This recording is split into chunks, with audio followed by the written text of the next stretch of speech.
Last few week से business channels, news channels और दुनिया भर के फाइनेंशियल एक्सपर्ट्स सिर्फ एक ही टॉपिक पर डिस्कशन कर रहे हैं and that is are we in the recession.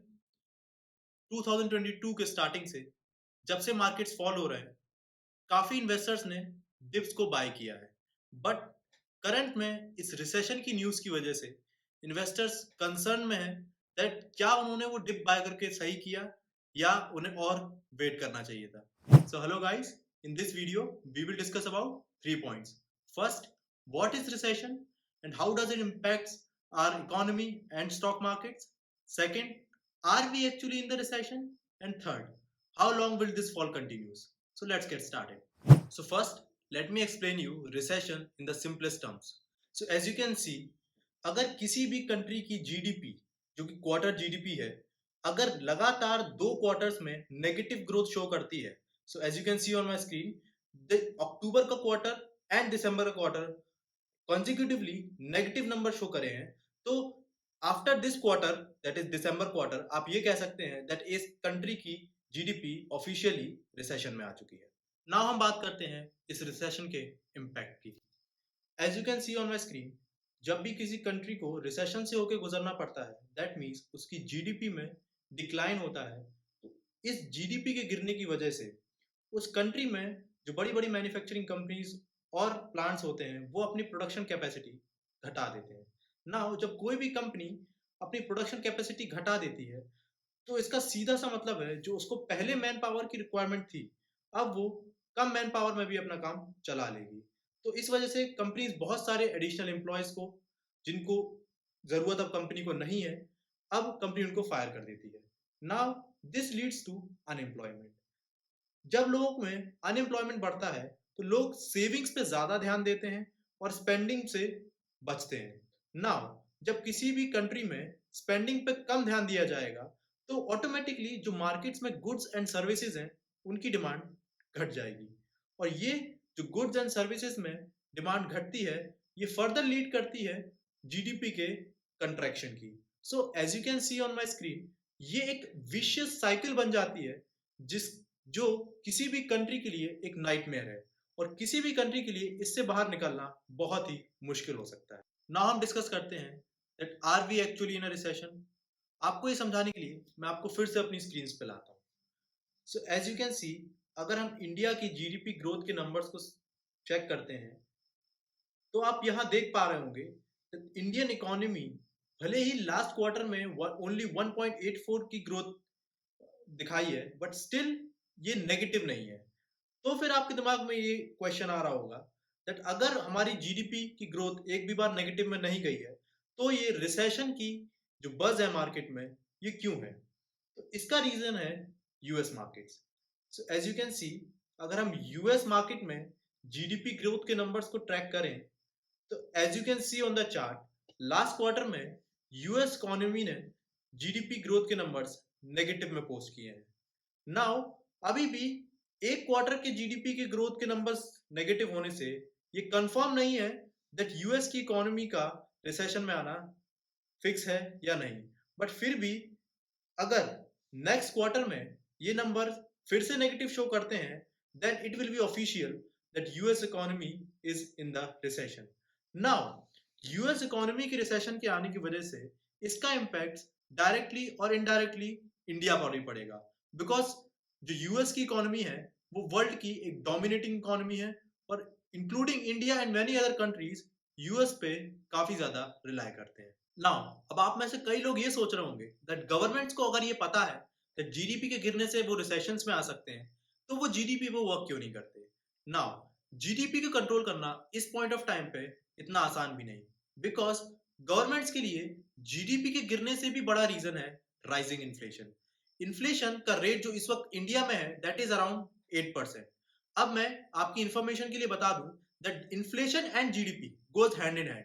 That means अगर कोई भी कंट्री अपने इन्फ्लेशन को कंट्रोल करने में एफर्ट डालेगी, तो उस इन्फ्लेशन को कंट्रोल करने के प्रोसेस में उसके जीडीपी में भी डिक्रीमेंट आएगा। एक एग्जाम्पल के थ्रू आपको ये बात समझाता हूँ। मान के चलिए अभी 10 लोग बैंक्स में बिजनेस लोन या अलग अलग तरह के लाइक होम लोन्स के लिए अप्लाई करने जाते हैं।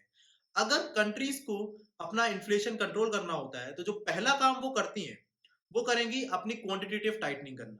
दैट मीन्स जो बैंक्स में अभी इंटरेस्ट रेट है किसी भी पर्टिकुलर लोन पे, उस इंटरेस्ट रेट को बढ़ाना। नाउ जब ये इंटरेस्ट रेट बढ़ेंगे तो उनमें से 10 में से करीबन 3 से 4 लोग अपना उस पर्टिकुलर लोन लेने का जो प्लान है उसको ड्रॉप कर देंगे, बिकॉज अब उन्हें ये चीज दिख रही है दैट उन्हें ज्यादा rate of returns in terms of interest पे करने पड़ेंगे। जब लोग कम लोन लेंगे तो बिजनेसेस कम खुलेंगे और होम डिमांड्स एंड अलग लाइक एजुकेशन डिमांड, इन चीजों की डिमांड कम होगी। डिमांड कम होने की वजह से जो सप्लायर्स हैं, जो इस चीज के मैन्युफैक्चरर्स हैं, वो गुड्स एंड सर्विसेज कम बनाएंगे और ये डायरेक्टली इंपैक्ट करेगा हमारी जीडीपी पे। नाउ हम अपने थर्ड पॉइंट पे डिस्कस करते हैं, that is will this fall continue. तो मैं आपको एकदम ऑनेस्टली बताऊं तो ये फॉल कब तक कंटिन्यू रहेगा ये मैं क्या कोई भी नहीं बता सकता, because legendary investor mister Rakesh Jhunjhunwala एक कोट कहते हैं, दैट इज अगर कोई आपसे ये बोल रहा है दैट वो मार्केट के फॉल को प्रिडिक्ट कर सकता है तो या तो वो भगवान है या तो वो झूठा है। नाउ आपके लिए कुछ गुड न्यूज बताता हूँ। रिसेंट में एक रिपोर्ट ये कह रही है दैट सितंबर तक जो ये इन्फ्लेशन को कंट्रोल करने का एस्टिमेट है ये पूरा हो जाएगा और सितंबर के बाद जो कंट्रीज है like US and India, they can focus on their growth. अगर हम बात करते हैं क्या ये जो करंट फॉल है इसको अवॉइड किया जा सकता है, क्या रिसेशन को अवॉइड किया जा सकता है, तो यस, इसका सबसे पहला जो रीजन बन सकता है दैट इज अगर यूक्रेन और रशिया की वॉर जल्दी खत्म हो जाती है देन काफी हद तक इस रिसेशन पे कंट्रोल पाया जा सकता है।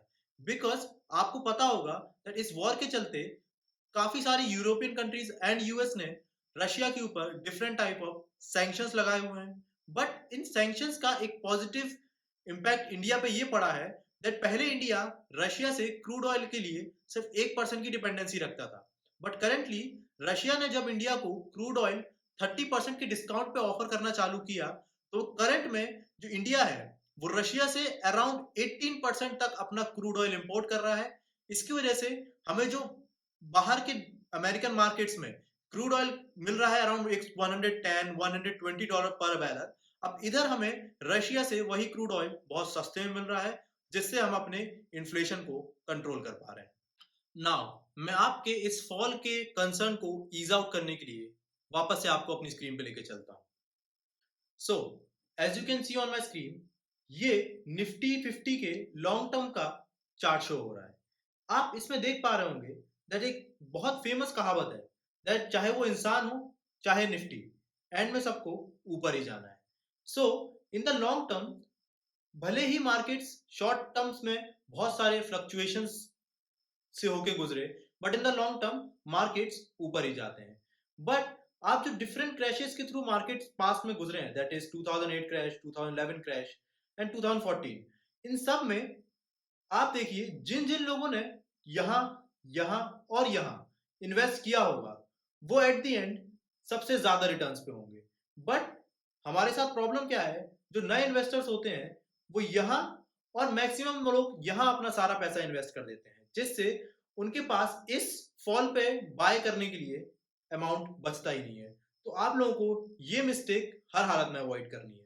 जो भी लोग अपने पोर्टफोलियो में इस वक्त हैवी लॉसेस देख रहे हैं तो उनके लिए मैं ये बात बता दूं दैट अगर आप अपने पोर्टफोलियो में स्ट्रॉन्ग फंडामेंटल्स वाली कंपनीज को रखे हुए हैं तो उन सारी कंपनीज के जो प्रॉफिट्स हैं एंड प्रॉफिट्स मार्जिन्स हैं वो अभी भी एकदम पहले की तरह फाइन है, उन पे ज्यादा कोई इम्पैक्ट नहीं पड़ा है और उनके जो प्राइजेस हैं उन्होंने भी मार्केट्स की कंडीशन के हिसाब से अपने आप को फैक्टर इन कर लिया है। नाउ मैं ये नहीं कह रहा दैट फर्दर गिरावट नहीं हो सकती अगर कोई एक अनएक्सपेक्टेड इवेंट ना आ जाए, बट इन चीजों के एंड होने के बाद एक रिकवरी का आना एकदम फिक्स है अगर आप अपने पोर्टफोलियो में फंडामेंटल स्ट्रॉन्ग कंपनीज रखे हुए हैं।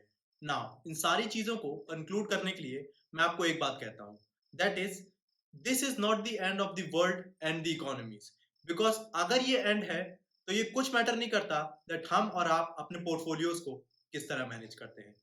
अब पास में जाके किसी भी बड़े इन्वेस्टर या किसी भी ऐसे पर्सन का पोर्टफोलियो जाके देखेंगे जिन्होंने मार्केट से मोर देन एवरेज रिटर्न कमाए हैं तो आप उन सब में एक चीज कॉमन देख पाएंगे दैट इज उन सभी लोगों ने मार्केट की इस टाइप ऑफ कंडीशंस और इस टाइप ऑफ क्रैशेस का बहुत अच्छे से यूज किया है लॉन्ग टर्म में एक मोर देन एवरेज रिटर्न्स के लिए। सो गाइस, अगर इस वीडियो से आपकी लाइफ में 1% भी वैल्यू ऐड हुई हो तो प्लीज वीडियो को लाइक कर देना, चैनल को सब्सक्राइब कर देना और कमेंट में ये बताओ दैट आप लोग अपने अपने पोर्टफोलियो में कितने लॉसेस पे हो।